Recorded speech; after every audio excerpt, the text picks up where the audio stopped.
प्राचीन काल में एक राजा के पास एक हाथी था। उस हाथी पर चढ़कर उसने कई युद्ध में विजय हासिल की थी। यह हाथी जब छोटा था तभी उसे इस तरह से प्रशिक्षित किया गया था कि वह युद्ध कला में खूब प्रवीण हो गया।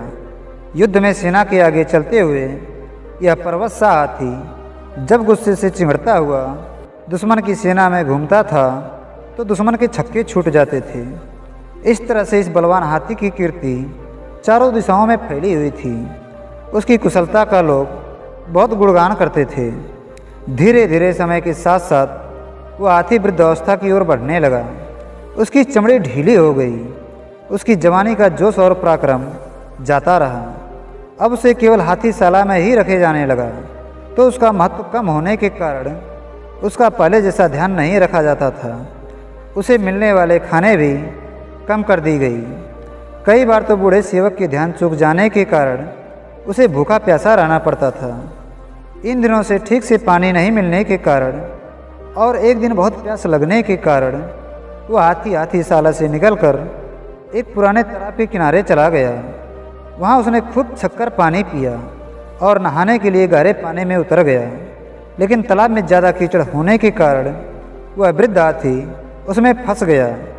वह जितना कीचड़ से निकलने का प्रयास करता उतना ही वह अंदर धंसता चला जाता। ऐसा करते करते वह गर्दन तक कीचड़ में फंस गया। वहाँ आसपास के लोगों ने उस हाथी को पहचान कर उसका समाचार राजा तक पहुँचाया। राजा ने तुरंत ही उसे निकालने का आदेश दिया। लोगों ने उसे निकालने के बहुत प्रयास किए, लेकिन बहुत प्रयासों के बाद भी वह हाथी को निकाल नहीं पाए। वह हाथी धीरे धीरे उस दलदल में धंसते चला जा रहा था।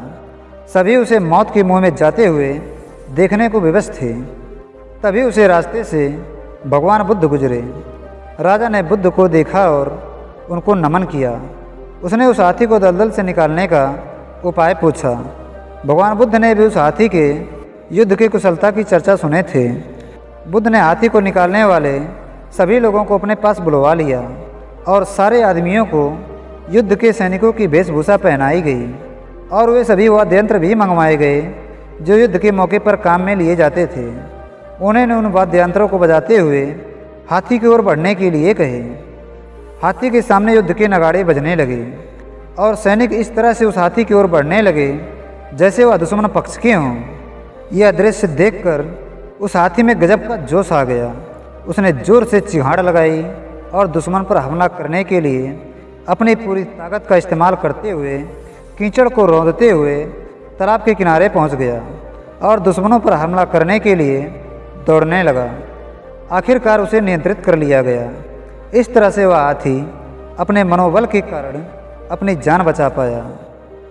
दोस्तों, जिसका मनोबल जाग जाए तो वह कमज़ोर और असहाय होते हुए भी असंभव से दिखने वाले कार्य कर दिखाते हैं।